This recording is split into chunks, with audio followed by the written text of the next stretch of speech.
Como podemos crer que a Igreja é santa e imaculada diante de tantos escândalos, do presente e do passado, diante de tantos membros indignos do clero, entre padres pedófilos, devassos, hereges, diante de tantos católicos que são contumazes pecadores? Todos os domingos, o católico professa sua fé diante de Deus e em comunhão com seus irmãos, afirmando crer na Igreja una, santa, católica e apostólica. O catecismo diz que esses 4 atributos, inseparavelmente ligados entre si, indicam traços essenciais da Igreja, que não os confere a si mesma. É Cristo que, pelo Espírito Santo, concede à sua Igreja que seja una, santa, católica e apostólica, e é, ainda Ele, quem a chama a realizar cada uma destas qualidades. Nem o credo ancestral e nem o catecismo dizem: creio na Igreja santa e pecadora. Essa construção, embora tenha um sentido muito específico, e teologicamente falando, é absurda. Cremos, isto sim, na Igreja de Jesus Cristo, que é, e será sempre santa. As Sagradas Escrituras afirmam que a Igreja é santa, assim como afirmam que é una, um só Senhor, uma só fé e um só batismo, fundada por Jesus Cristo, sobre o apóstolo Pedro, constituído seu fundamento visível, e formada pelo povo santo de Deus.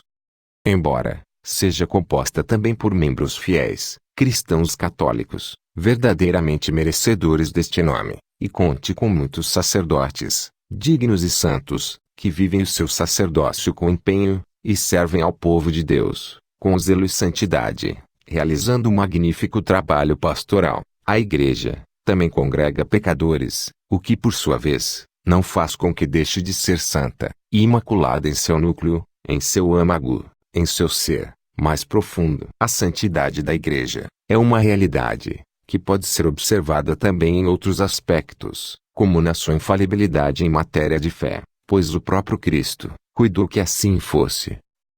Para manter a Igreja na pureza da fé, transmitida pelos apóstolos, Cristo quis conferir à sua Igreja uma participação na sua própria infalibilidade. Ele, que é a verdade, pelo sentido sobrenatural da fé, o povo de Deus adere de modo indefectível à fé, sob a conduta do magistério vivo da Igreja.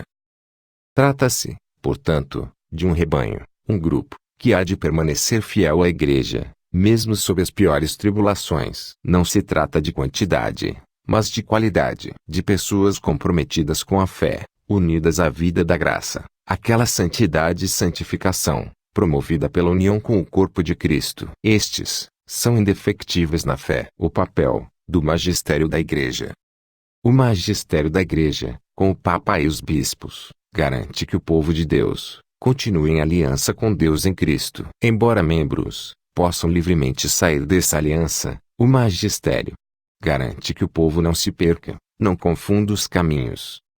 Quando o pronunciamento é feito de forma oficial, não resta dúvida de que se trata de um magistério infalível. Contudo, no dia a dia, fica mais difícil perceber essa infalibilidade. O primeiro critério é observar se o pronunciamento, ou documento, contém o que a Igreja prega sempre, ou seja, se está de acordo com a tradição, o que sempre foi crido e pregado, em todos os tempos, em todos os lugares.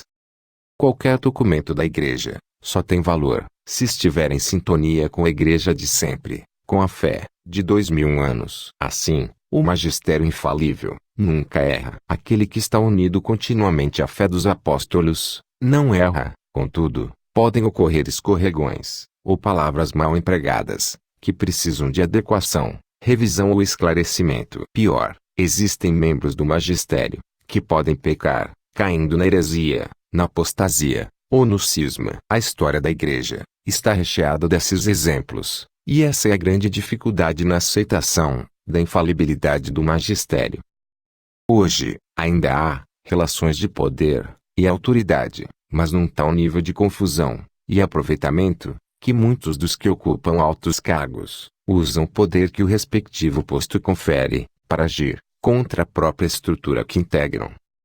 Padres que se dedicam mais ao palco que ao altar, que defendem o aborto, que rezam missa fantasiados, que são simplesmente idiotas, e teimosos insistentes no erro. Bispos que fazem macumba pré-sinodal, que pregam do alto de suas cátedras que o homossexualismo é um dom de Deus, que combatem com todos os seus recursos a doutrina católica, que transformam o altar sagrado em palanque e dane-se o leigo. É quase um crime de sacrilégio pedir uma missa bem rezada, pedir para comungar, ou confessar-se de joelhos. E ai daquele que pedir missa em latim é quase excomungado.